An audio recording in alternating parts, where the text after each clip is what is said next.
안녕하세요. 세상을 바꾸는 작지만 강한 흐름 채널 M&L의 밸류 크리에이터 김장길입니다. 자, 창업 꿈나무 특강입니다.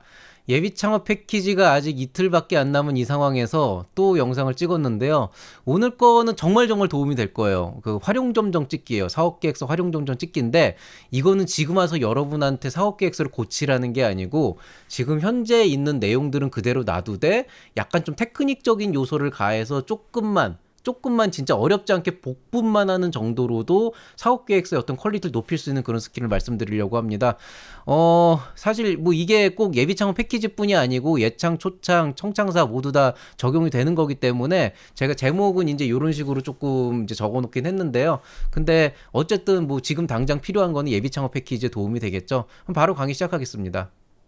자, 다시 한번 말씀드리지만 오늘 강의의 핵심은 여러분에게 전체적인 틀을 뜯어 고치거나 뭔가 내용을 수정하라는 게 아니고요. 정말 형식을 조금만 손보는 것만으로도 여러분 사업 계획서가 생각보다 되게 어떤 퀄리티를 높일 수 있는 진짜 그런 약간 뭐라 그래야 되나? 그러니까 조금만 그렇게 손보는 것만으로도 훨씬 더 깔끔해지고 뭔가 되게 잘 만들어진 사업계획서 같고 뭔가 좀 이렇게 읽다 보면은 이 사람이 되게 이 사업계획서에 신경을 많이 썼구나. 뭔가 알게 모르게 은연중에 이게 되게 편함이 느껴지네. 이런 되게 좀 좋은 호감을 느낄 수 있는 그런 사업계획서를 쓰는 방법에 대한 거예요.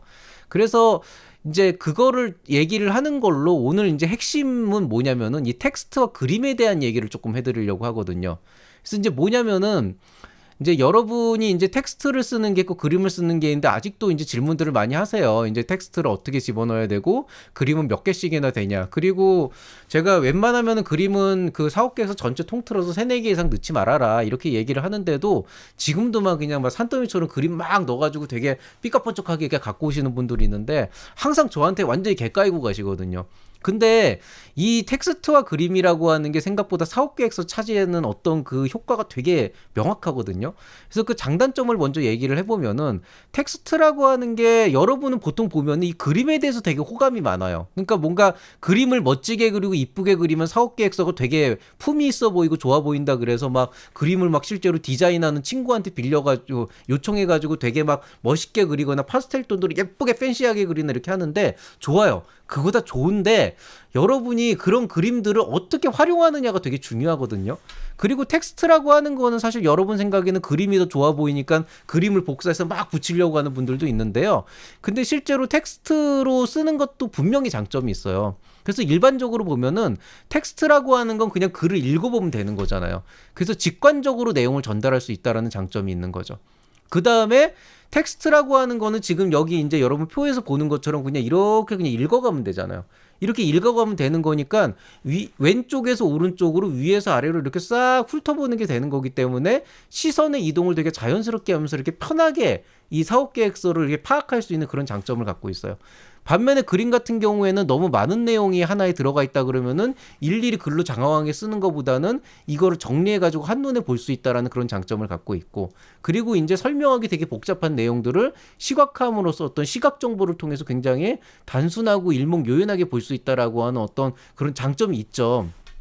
그런데 텍스트도 텍스트대로 단점이 있고 그림도 그림대로 단점이 있는데요.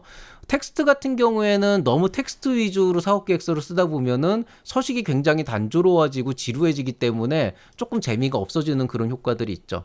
그 다음에 아무래도 복잡한 내용을 글로 막 줄줄이 막 이렇게 어렵게 설명을 하다 보면은 도대체 이게 무슨 내용인지 알 수도 없을 정도로 장황해지는 그런 경우가 있거든요. 그래서 텍스트 같은 경우에는 그런 게 이제 좀 문제가 있는 거고요.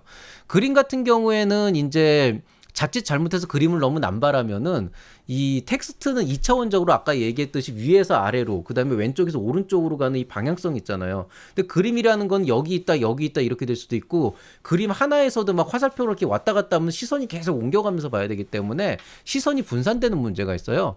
그래서 그림을 제가 많이 넣지 말라고 하는 건 이 시선이 분산되는 문제 때문에 그걸 얘기를 하는 거고요. 그래서 잘못하면 난잡한 글이 될 수가 있고, 또 하나는 여러분은 이해하기 좋으라고 넣었던 그 그림이 그냥 여러분 딴에 그냥 조금 여러분이 이해할 수 있게 설명하기 쉽게 그려놓은 것 뿐이지 실제로 그냥 보는 사람 입장에선 거의 암호 해독을 해야 되는 그런 수준인 경우도 되게 많거든요. 이렇게 되면 이건 정말 최악의 그런 이제 그림 사용법이 됩니다. 그래서 이런 것들을 바탕으로 해서 적절한 텍스트와 그림의 어떤 조화와 어떤 그 나열하는 방법 이런 것들에 대한 테크닉을 지금부터 굉장히 간단하게 알려드리려고 하는데요. 이거는 지금 갖고 있는 걸 지울 필요도 없이 또 여러분이 갖고 있는 걸 버릴 필요 없이 바로 이제 적용할 수 있는 거니까 한번 주의 깊게 들어보시기 바라겠습니다. 자, 그럼 어떻게 하는지 한번 보시죠.